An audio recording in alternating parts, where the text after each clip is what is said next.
Selamat pagi saudaraku, semoga sukacita dari Tuhan senantiasa melingkupi kehidupan saudara-saudara sekalian. Mari berdoa untuk mendengarkan firman-Nya. Ya Tuhan, kami merindukan isi hati-Mu melalui firman pada pagi hari ini. Baharui hati dan pemikiran kami, sehingga hati kami, pikiran kami sungguh-sungguh tertuju kepada firman kehidupan-Mu pada pagi hari ini, yang akan menjadi kekuatan kepada kami untuk melanjutkan kehidupan ini. Di dalam nama Tuhan Yesus kami berdoa. Amin. Yohanes pasal 3 ayat 29 dan 30. Firman Tuhan demikian. Yang punya mempelai perempuan ialah mempelai laki-laki. Tetapi sahabat mempelai laki-laki yang berdiri dekat dia dan yang mendengarkannya sangat bersukacita mendengar suara mempelai laki-laki itu. Itulah sukacitaku. Dan sekarang sukacitaku itu penuh. Ia harus makin besar, tetapi aku harus makin kecil. Demikian firman-Nya. Saudara-saudaraku, renungan pagi edisi 10 Februari 2021, kebesaran hati, bukti kebesaran jiwa.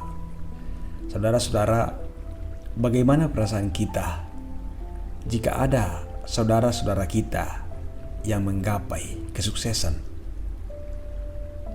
Seorang sastrawan bernama Charles Dickens mengatakan bahwa ada orang yang menjadi besar dengan cara mengecilkan atau merendahkan orang lain.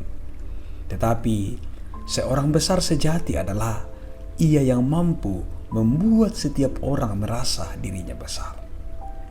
Saudara-saudaraku, orang besar sejati pastilah seorang yang mampu menunjukkan kebesaran hati ketika ada orang-orang yang mulai membanding-bandingkan dirinya dengan kehebatan orang lain.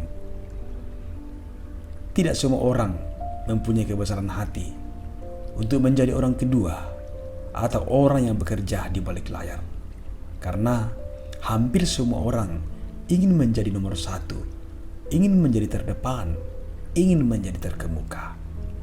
Tidak mudah memiliki kebesaran hati dan tahu diri seperti Yohanes.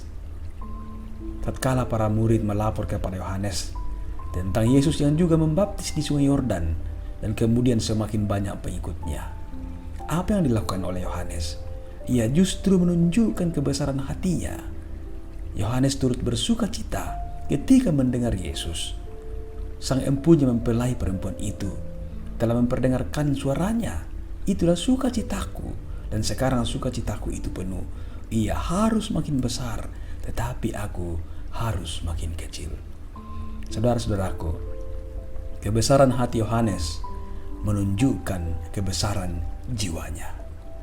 Dan hendaknya ini juga menjadi penguji hati kita.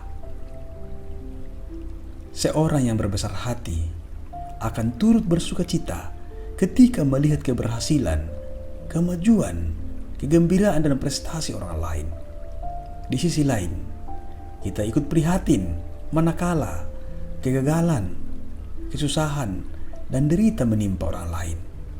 Dan peran kita adalah hadir menolongnya untuk bangkit dan bangkit lagi. Saudara-saudaraku, dunia boleh memakai konsep pemikiran yang berbeda. Namun sebagai orang yang beriman kepada Yesus Kristus, kita harus memiliki konsep kerendahan hati. Tuhan harus semakin besar, tetapi kita harus semakin kecil. Oleh karenanya, tetaplah memiliki kebesaran hati sebagai bukti bahwa kita memiliki jiwa yang besar. Dalam konsep kekristenan, kita diminta untuk tetap berada dalam kondisi rendah hati. Semakin rendah hati ketika kita semakin tinggi, yang tentunya berbeda dengan konsep yang dianut oleh dunia ini. Tuhan menolong kita. Haleluya. Amin. Mari berdoa. Terima kasih ya Tuhan untuk firman kehidupan yang Engkau layakkan kami dengarkan di pagi hari ini. Biarlah kami semakin ditolong oleh Tuhan untuk semakin aware dengan diri kami, bahwa hidup kami ini hanyalah karena anugerah Tuhan. Karena itu, biarlah Tuhan yang semakin besar dalam kehidupan kami, dan kami semakin kecil. Oh Bapa di sorga, tolonglah kami Tuhan, supaya kami terus memiliki kebesaran hati sebagai bukti kebesaran jiwa kami.